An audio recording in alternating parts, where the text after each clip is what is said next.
सभी को नमस्ते, बहुत बहुत स्वागत है आज की सेशन में। तो आज जो हमारी चर्चा का टॉपिक है ना, वो है फंडामेंटल ड्यूटीज, यानी मूल कर्तव्य। इसको समझेंगे आज, और इसमें जो भी चीज़ें हैं वो सब कुछ जो है जानेंगे। ठीक है, तो शुरुआत करते हैं बिना किसी लेट लटेक के। आर्टिकल नंबर जो है 51A। देखिए, जैसा कि आप लोगों ने देखा था कि संविधान के भाग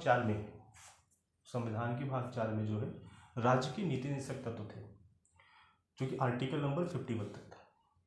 उसके बाद 52 से जो है राष्ट्रपति शुरू हो जाता है, संघ की कार्यपालिका, संविधान अगर आप देखें तो। लेकिन 1976 में जो है इंदिरा गांधी की सरकार ने जो है संविधान संशोधन किया था, वही मिनी कॉन्स्टिट्यूशन वाला, मूल कर्तव्यों को जो है उसमें ऐड किया गया था।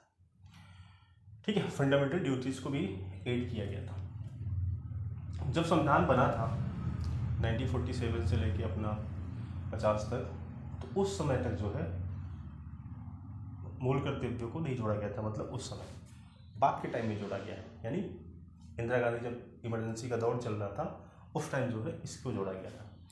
इसको जोड़ने के लिए जो है एक नए भाग का मतलब गठन किया गया, भाग 4A, क्योंकि भाग 4 के बाद भाग 5 आता है, संघ की कार्यपालिका। तो इन्होंने क्या किया, एक व्यवस्था बनाई, भाग 4A, और एक आर्टिकल जो है रखा, आर्टिकल नंबर 51A।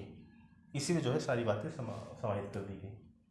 ठीक है, आपने देखा था आर्टिकल नंबर 51 तक राज्य के नीति निषेधक तत्व थे, बट आर्टिकल नंबर 52 से जो है संघ की कार्यपालिका के बारे में जो है बात शुरू हो जाती है। संघ की कार्यपालिका यानी राष्ट्रपति, उपराष्ट्रपति, प्रधानमंत्री, ठीक है, संसद, मंत्रिपरिषद, ये सब इसके आगे शुरू हो जाता है।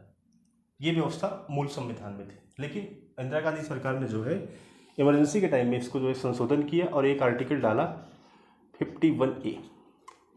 ठीक है, इसमें जो है 10 जो है फंडामेंटल राइट्स दे दिए गए, और इसको जो है भाग जो है 4A नाम दे दिया गया। ठीक है, 4A यानी भाग 4A में सिर्फ एक आर्टिकल है 51A, सबको पता होना चाहिए, ये कि फंडामेंटल ड्यूटी से संबंधित है। इसको जो है एक मज़ेदार क्वेश्चन पूछा जाता है कि किसकी सिफारिश पे जो है, किस आयोग की सिफारिश पे जो है इसको गठित किया गया था। तो देखिए, फंडामेंटल ड्यूटीज़ को पता करने के लिए कि नागरिकों की क्या क्या ड्यूटीज होनी चाहिए, इंदिरा गांधी सरकार ने जो है कमीशन गठित किया था, जिसे जो है स्वर्ण सिंह समिति कहते हैं। स्वर्ण सिंह समिति, स्वर्ण सिंह समिति। इस समिति के आधार पे ही जो है मूल कर्तव्यों को जोड़ा गया है। क्वेश्चन कई बार पूछा गया है कि मूल कर्तव्यों को किस समिति के जो है सिफारिश पे लागू किया गया है, तो स्वर्ण सिंह समिति से जो है समिति थी। ठीक है, याद रखिएगा, क्वेश्चन बहुत बार पूछा गया है। ठीक है, समिति का गठन जो है 1976 में हुआ था। उसी समय इन्होंने अपना रिपोर्ट दिया और उसी समय इसको लागू कर दिया गया, उसी टाइम। अब आपको ये बताना है, गूगल करिए, कुछ काम आप भी करिए, इसे जो है 42वें संविधान संशोधन लागू किया गया है या फिर 44वें संविधान संशोधन में, किस सन में लागू किया गया है, ये आप जो है गूगल करके या किताब में देख के कमेंट सेक्शन में बताइए, क्योंकि कुछ काम आप भी का भी बनता है। ठीक है, इसमें जो है जब इस आर्टिकल को हम पढ़ते हैं तो एक छुपा हुआ एजेंडा भी है, कांग्रेस सरकार का उस समय का एक छुपा हुआ एजेंडा है, उसको डिकोड कर देता हूँ, फिर आगे बताता हूँ कौन कौन से जो है इसमें सेक्शन है 51A में। जब पहले की जो पुरानी किताबें हैं आप पढ़िए, कोई सी किताब ले लीजिए, एम लक्ष्मीकांत की या डी बसु की, तो फंडामेंटल ड्यूटीज़ को जब आप पढ़ लेते हैं तो उसमें एक सेक्शन आता है आलोचना का, क्योंकि जब भी कोई विधान बनता है तो उसकी आलोचना भी होती है। तो मूल कर्तव्यों की भी आलोचना हुई थी कि ये न्यायोचित नहीं है, इनमें कठोरतम कार्रवाई नहीं कर सकते। एक व्यक्ति ने यहाँ पे आलोचना की हुई थी कि ये क्रमबद्ध नहीं है। क्रमबद्ध का मतलब कि फंडामेंटल राइट्स के बाद ही फंडामेंटल ड्यूटीज़ होना चाहिए, मतलब मूल अगर अधिकार है तो उसके बाद ही मूल कर्तव्य होना चाहिए। इसको तो राज्य की नीति निषेधक तत्वों के बाद जोड़ा गया है, रखा गया है, तो ये सीक्वेंस में नहीं है। कहने का मतलब आप समझिए, बड़ी बात बता रहा हूँ। पहले भाग 3 में क्या है, राइट्स है, भाग 3 में क्या है, राइट्स है, फंडामेंटल राइट्स। भाग 4 में क्या है, डायरेक्टिव प्रिंसिपल, ठीक है, निर्देशक तत्व। तो उसके बाद भाग 4A बनाया गया, इसमें ड्यूटी डाली गई, ठीक है। तो आलोचकों ने कहा कि भाई आप एक बताओ कि राइट्स के बाद ही आपने ड्यूटी डालनी थी, 3 के बाद 3A बना देते, 4 के बाद क्यों बनाया। तो इसका छुपा हुआ जो एजेंडा है, तो उससे याद रखिए भाग 3 का जो विषय है फंडामेंटल राइट्स, उसके आर्टिकल जो है 12 से शुरुआत होती है और 35 तक जाती है, आर्टिकल नंबर 35 तक फंडामेंटल राइट्स। अब आलोचक कह रहा है कि भाई 4A में क्यों डाला, 3A यहाँ बनाते, इसके बीच में 3 और 4 के बीच में यहाँ रख देते और आर्टिकल का नाम 35A कर देते। भाग 3A आर्टिकल 35A ये करते, राइट्स के बाद तुरंत रिस्पॉन्सिबिलिटी जाती, तो लगता सीक्वेंस में है भाई। बट आपने राइट के बाद डायरेक्टिव प्रिंसिपल थे, उसके बाद आपने जाके ड्यूटीज जोड़ी, तो उस समय लोगों को पता नहीं चलता था, बस आलोचना पढ़ लेते थे, बाईपास कर देते थे, आगे बढ़ जाते थे। लेकिन कांग्रेस का छुपा हुआ एजेंडा ये था कि कांग्रेस ने ऑलरेडी संविधान के 35A आर्टिकल को ऑक्युपाइड कर रखा था। जम्मू कश्मीर को यह राइट दे दिया गया था कि आप जो है अपने यहाँ के नागरिकों को डिसाइड करो कि कौन आपके यहाँ नागरिक रहेगा। 370 के तहत विशेष प्रावधान थे, बट आर्टिकल नंबर 35A के तहत जो है नागरिक कौन होगा उसको बनाने का अधिकार था जम्मू कश्मीर की सरकार को, जो कि किसी को पता ही नहीं था। तभी तो मोदी साहब ने 35A और 370 हटाया, दोनों आर्टिकल हटाए ना, 370 आर्टिकल नहीं हटा, उसके कुछ प्रोविजन हटे, लेकिन 35A तो पूरा हट गया। तो कांग्रेस ने एक बड़ा पाप किया हुआ था, 35A जो है इंसर्ट करके संविधान में, जो कि किसी को पता ही नहीं रहता था। अगर इंदिरा गांधी सरकार भाग 4A में ड्यूटीज न जोड़ के भाग 3A बनाती और 35A रखती, तो दुनिया को बताना पड़ता कि 35A तो है ऑलरेडी, तो ये क्या करती 35B रखती। जब 35B में फंडामेंटल ड्यूटीज रखती तो दुनिया को बताना पड़ता, दुनिया पूछती कि 35B क्यों कर रही है, 35A क्यों नहीं, तो उनकी पोल खुल जाती कि भैया हमने तो मुस्लिम तुष्टीकरण के लिए 35A जो है पहले दे रखा है, तो दुनिया को बताया भी नहीं है। तो इस प्रकार से जो है कांग्रेसी सरकारों ने काम किया हुआ है, तुष्टीकरण की इंतहा कर दी है, संविधान में प्रोविजन कर दिया, दुनिया को पता ही नहीं, 35A दे दिया, 370 में प्रोविजन डाल दिए, राजेंद्र प्रसाद से प्रेशर डाल के साइन करवा दिए, दुनिया को पता नहीं, कहीं कोई बहस ही नहीं हुई संसद में। तो इस प्रकार का जो है नेहरू साहब ने हिसाब किताब रखा अपने ज़माने में, याद रखिएगा। तो खैर ये सब पॉलिटिकल बातें थी, आपको पता होना चाहिए। अब बात करते हैं हम जो है मूल कर्तव्य को, इसको मिटा देते हैं। दोस्तों जैसा कि मैंने आपको बताया कि संविधान के आर्टिकल 51 में जो है जब मूल कर्तव्यों को रखा गया तो उस समय जो है सिर्फ 10 कर्तव्य थे, 10 ड्यूटी थी जिसे जो है हम नागरिकों को मानना पड़ता, ठीक है। मानने के लिए बाध्य नहीं थे, कानूनी कार्रवाई नहीं हो सकती, बट अपेक्षा की जाती थी, राज्य हमसे अपेक्षा करता था कि हमारे नागरिक इन 10 बातों को माने। शुरू में 2002 के ज़माने में 86वें संविधान संशोधन के तहत इसमें एक ड्यूटी और जोड़ दी गई, अटल जी ने जोड़ दिया, और टोटल हो गई 11। तो आज के टाइम में आर्टिकल नंबर 51A के तहत 11 ड्यूटीज़ है जिन्हें हमें फॉलो करना होता है। उन 11 ड्यूटीज़ को पढ़ते हैं, समझते हैं। सबसे पहली ड्यूटी है, कर्तव्य है कि संविधान का हम पालन करेंगे। क्या करेंगे? संविधान का हम पालन करेंगे, उनके आदर्शों का जो है पालन करेंगे, उनकी जो संविधान से निर्मित जो संस्थाएं होगी उनका हम पालन करेंगे, ठीक है। राष्ट्रीय ध्वज, राष्ट्रीय गान, इन सब का जो है सम्मान करेंगे। यह जो है पहली ड्यूटीज थी। पहली ड्यूटीज क्या थी? कॉन्स्टिट्यूशन मानेंगे, पहली ड्यूटी थी कॉन्स्टिट्यूशन मानेंगे।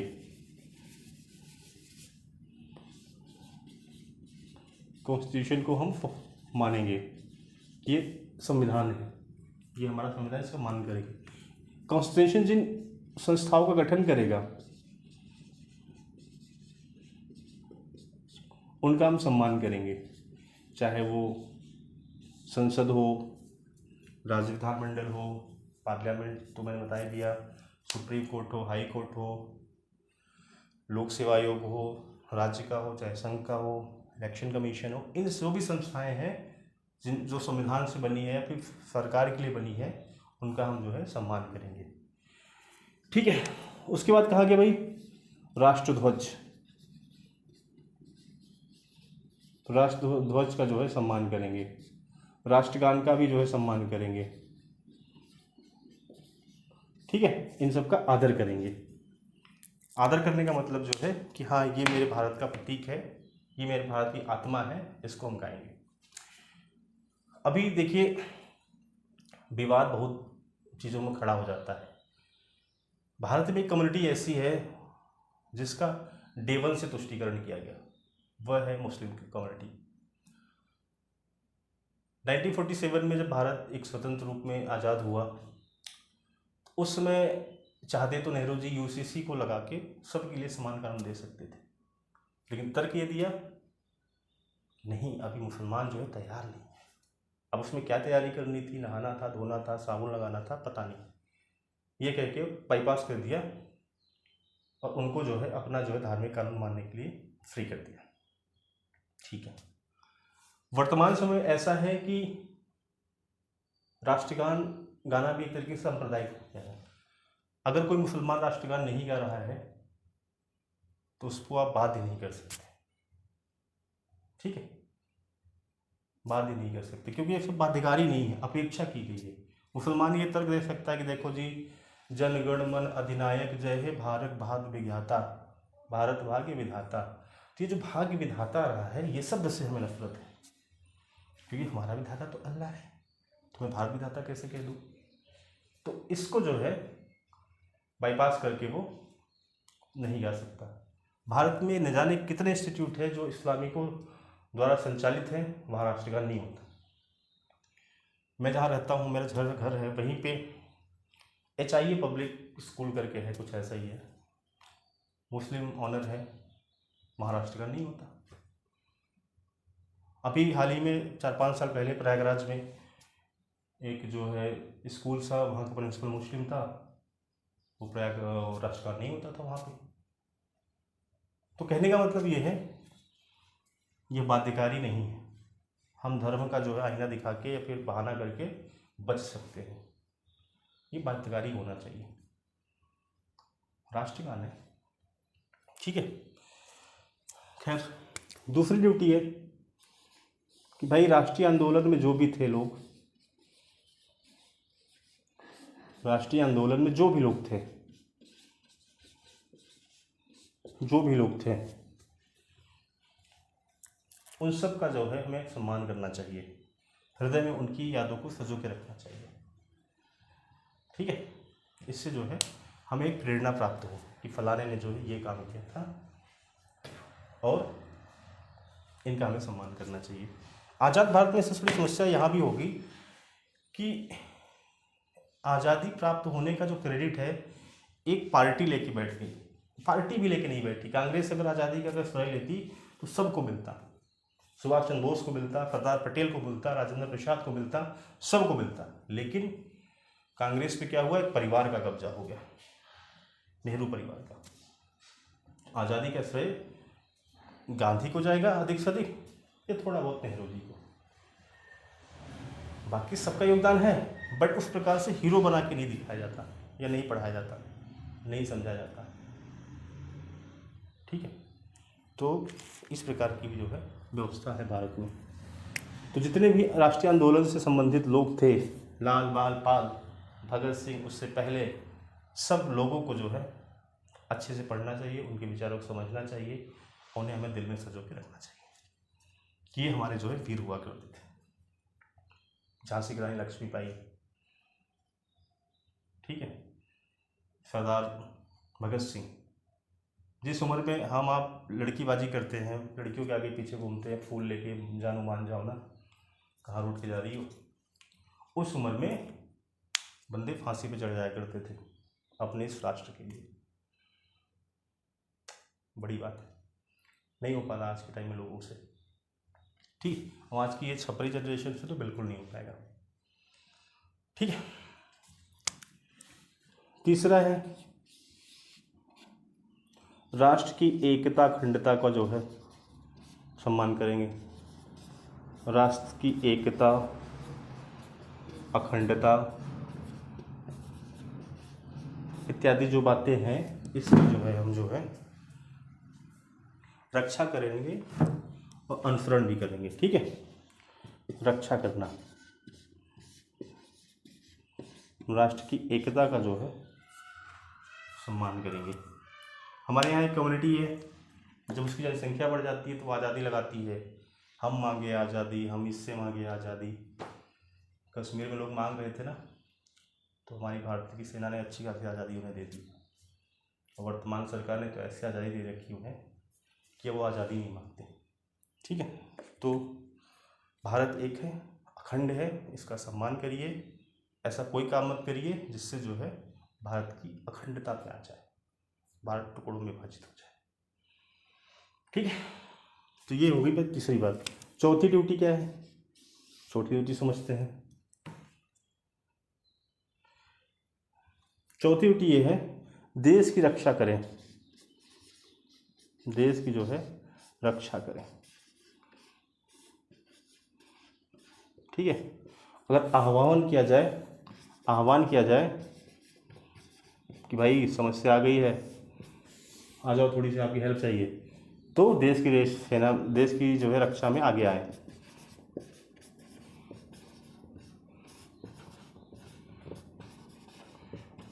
वैसे तो हमारे यहाँ फौजी इतने हैं भारत में कि नागरिक लोग हैं उन्हें कभी युद्ध में नहीं डाला जाता, लेकिन कभी ऐसी ज़रूरत आन पड़ी कि हमारे देश के फौजी कम पड़ जाए और देश अगर कह रहा है कि भाइयों आ जाओ लठ लेके, तो पहुंच जाओ, जो होगा देखा जाएगा। इस भाव से जीना चाहिए। ठीक है, पांचवा ये है कि जो भारत के नागरिक हैं आपस में जो है समरसता हो,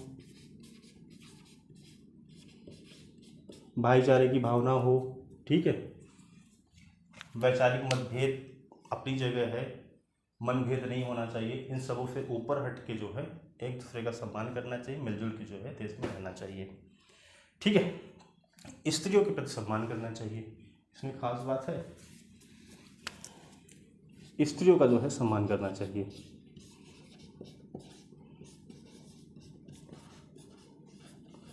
स्त्रियों का सम्मान आजकल जो है सिर्फ अपनी फैमिली तक रह गया है। लोग अपनी बहन और माता का सम्मान कर ले, यही बहुत है। क्योंकि सोशल मीडिया पे जिस प्रकार से नग्नता फैली पड़ी है, लड़का गाली करके पॉपुलर हो रहा है, लड़की अपनी देह दिखा के पॉपुलर हो रही है, जिस प्रकार से गंदगी चल रही है, मुझे नहीं लगता आने वाले दिनों में कोई किसी का सम्मान करेगा। पुरुष वर्ग शुरू से मानता तो था ही, आज जो है मानने में और आगे निकल गया है। स्त्री को सिर्फ उपभोग की वस्तु से ज़्यादा समाज नहीं देखता। लोग अपने घर की बहन और माताओं को सम्मान दे दे, यही बहुत है। वो दौर दूसरा था, वो वैदिक युग दूसरा था कि जहाँ स्त्री पूजनीय थी। लेकिन आज के टाइम में लोग अपने घर की स्त्रियों को सम्मान देने, यही बहुत बड़ी बात है। समाज में चलती हुई लड़की तो आइटम होती है लोगों की नज़र में, दूसरे की घरवाली भाभी होती है और मजाक की पात्र होती है। ये हमारी सोसाइटी में रच बस गया है। तो इन सबसे हट के जो है एक स्त्री का सम्मान करना सीखिए, ये बड़ी बात है। ठीक है, आजकल तो मैं देख रहा हूँ जिस प्रकार से छपरी जनरेशन आगे बढ़ती जा रही है, आगे क्या होगा भगवान जाने, बट जो है इस बात को ध्यान रखिए और जो है सम्मान के दृष्टिकोण से जो है महिला को देखिए, समझिए। महिला भी आपकी तरह एक व्यक्ति है, वो कोई उपभोग की वस्तु नहीं है। इन बातों से परे हट के एक जो है शुद्ध जो है शाकाहारी जो है संवाद स्थापित करने की कोशिश करें। इसी में जो है राष्ट्र की भलाई है और व्यक्तिगत आपकी भी भलाई है, वरना कुटाई तो आपकी ही होगी ना। छठा क्या कह रहा है भाई, जो हमारी गौरवशाली परंपरा है,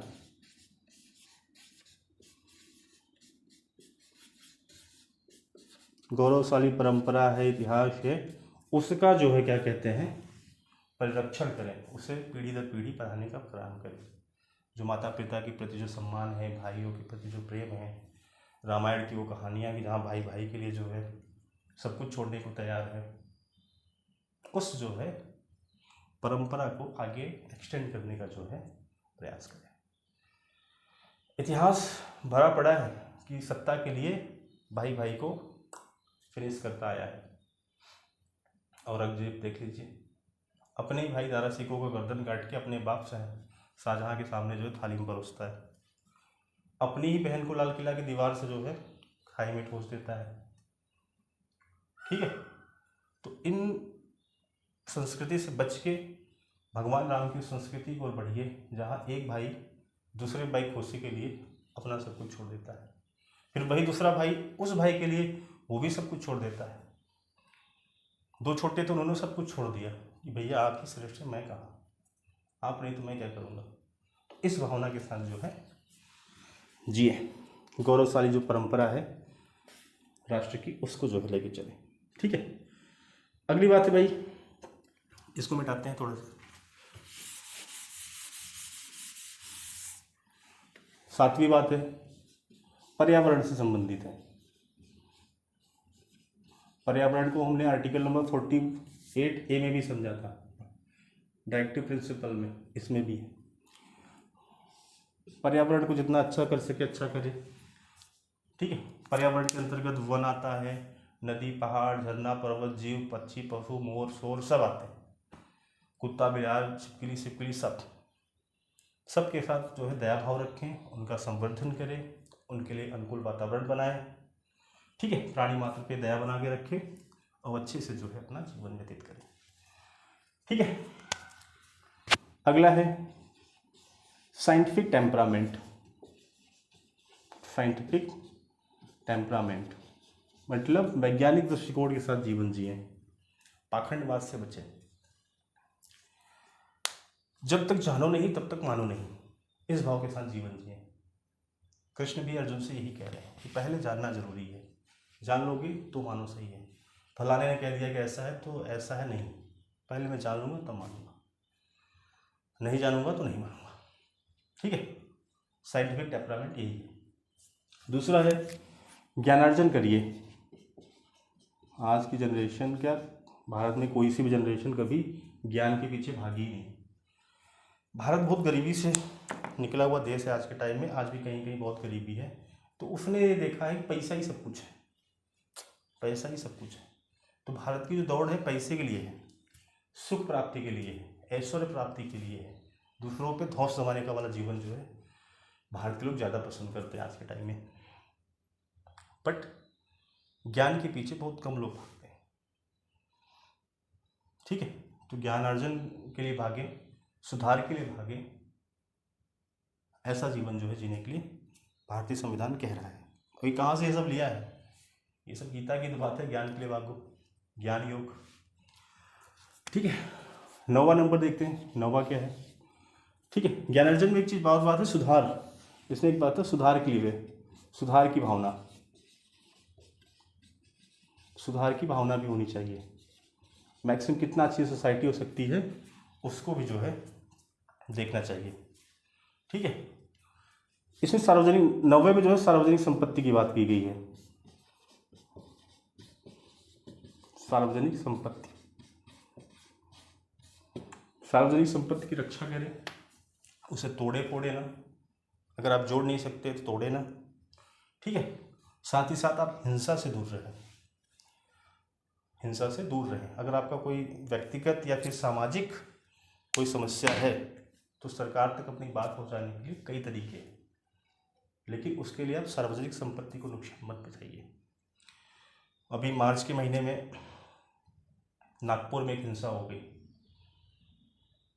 कुछ लोगों ने कहा भाई ये औरंगजेब की कब्र को हटाओ यहाँ से, औरंगाबाद से कहाँ रखी है, पता नहीं कहाँ पे है। तो उसका सांकेतिक पुतला फूका गया, जलाया गया। ठीक है, कब्र टाइप कैसे बना के जलाया गया। तो इससे क्या हुआ, दूसरी कम्युनिटी, मुस्लिम कम्युनिटी नाराज हो गई। चलिए ठीक है, औरंगजेब अगर आपका हीरो है तो नाराज हो गए, ठीक है। तो अपनी बात सरकार तक या जो संगठन है उसके तक पहुंचाने के लिए अपनी एक तरीका होता है। लेकिन हुआ क्या, रातों रात शाम को हुआ, 200-400-500 लोग आए सड़कों पे और पूरे शहर में जो है चुन चुन के जितने हिंदू की शॉप्स थी, गाड़ियाँ सड़क पे खड़ी थी, सबको तोड़ा पीटा, शीशे तोड़ दिए, गाड़ियाँ फूंक दी, दुनिया भर काम कर दिया। ये सार्वजनिक संपत्ति तो नहीं थी जो तोड़ा नागपुर में, लेकिन व्यक्तियों की तो संपत्ति थी। तो इस प्रकार दंगा फसाद करके जो है आप अच्छी सोसाइटी का निर्माण नहीं कर सकते, इससे भी दूर रहना है। ठीक है। 10वां है व्यक्तिगत कोई गतिविधि हो या कोई सामूहिक गतिविधि हो, हमेशा जो है उसमें पार्टिसिपेट करना है। ठीक है, व्यक्तिगत कोई गतिविधि हो या फिर सामूहिक कोई गतिविधि हो रही है, उसमें पार्टिसिपेट करिए, अपने आप वृद्धि करिए, प्रचार करिए, ज्ञान बढ़ाइए, जिससे जो है राष्ट्र जो है निरंतर आगे की तरफ बढ़ता है। आगे का बढ़ना ही जीवन है, पीछे चले जाना तो बेकार है। पीछे अभी कभी देखा है कि 28 अप्रैल आ जाए तो 4 दिन बाद फिर 28 अप्रैल आएगा, उसी दिन उसी तारीख उसी साल वाला नहीं आता, समय में आगे बढ़ता जाता है। तो बढ़े तो पॉजिटिव में बढ़े, ऐसा नहीं है कि 5 साल पहले भी आप 5,000 कमाते थे और आज भी आप 5,000 कमाएं तो मज़ा नहीं आएगा। 5 साल पहले अगर 10,000 कमाते थे, 5,000 कमाते थे, तो 5 साल अगर 50,000 कमा रहे हैं तो आपने वृद्धि करी। तो ऐसा जीवन जीजिए, सरकार आपसे ये अपेक्षा कर रही है। तो ये 10 जो है बेसिक फंडामेंटल ड्यूटीज थी जिन्हें जो है जोड़ा गया था। ठीक है, इंदिरा गांधी सरकार द्वारा भाग 4A में आर्टिकल 51। समय बढ़ा, एक और जो है इसमें सब सेक्शन जोड़ा गया 2002 में, अटल बिहारी वाजपेयी की सरकार के टाइम में। वो था क्या, उसमें गार्जियंस के लिए जो है जिम्मेदारियां दी गई कि भाई 6 से 14 साल के जो बच्चे होंगे उन्हें जो है शिक्षा दिलाने से जो है वंचित नहीं करेंगे आप, शिक्षा दिलाने से वंचित नहीं करेंगे, उन्हें जो है आप शिक्षा दिलाने का प्रयास करेंगे। ठीक है, इसको जो है बाद में जोड़ा गया है 2002 में, 86 अमेंडमेंट। तो ये जो है 11 जो है फंडामेंटल ड्यूटीज है जो कि भाग 4 में रखी गई है आर्टिकल 51A के तहत। तो इस प्रकार से पूरा समाप्त हो गया। अब देखिए संविधान में या कह लीजिए पॉलिटी में इससे आगे शुरू हो जाता है हमारा यूनियन जो है एग्जीक्यूटिव, संघ की कार्यपालिका, जिसमें राष्ट्रपति उपराष्ट्रपति आगे चलता है आर्टिकल नंबर 52 से। बट उसको पढ़ाने से पहले 2-3 चीज़ें और पढ़ लेना चाहिए, फिर उसको पढ़ाता हूँ मैं। देखिए भारत में क्या है, संसदीय व्यवस्था है। व्यवस्था 2 प्रकार की होती है शासन की, एक संसदीय, दूसरा अध्यक्षीय, जिसमें प्रेसिडेंट होता है जैसे अमेरिका, और संसदीय व्यवस्था में राष्ट्रपति होता है, मुखिया। भारत में चूंकि संसदीय व्यवस्था है और इसके बाद आर्टिकल 51 के बाद जो राष्ट्रपति उपराष्ट्रपति पढ़ेगी वो सब संसदीय व्यवस्था का एक अंग है। तो उसको पढ़ने से पहले, राष्ट्रपति उपराष्ट्रपति प्रधानमंत्री ये सब पढ़ने से पहले, संसदीय व्यवस्था के जो ये अंग है इसको पढ़ने से पहले हम ये जान लेते हैं कि संसदीय व्यवस्था होती क्या है। ठीक है, तो 52 को पढ़ाने से पहले मैं 2-3 टॉपिक है, संसदीय व्यवस्था, अध्यक्षीय व्यवस्था, ये सब क्या होती हैं इनको समझ लेते हैं, उसके बाद जो है वो शुरू करेंगे। तो अगले वाले वीडियो हम डिस्कस करेंगे संसदीय व्यवस्था, पार्लियामेंट्री सिस्टम। ठीक है, तो मिलते हैं अगले वाले वीडियो में, तब तक के लिए आप सभी को बहुत बहुत नमस्कार।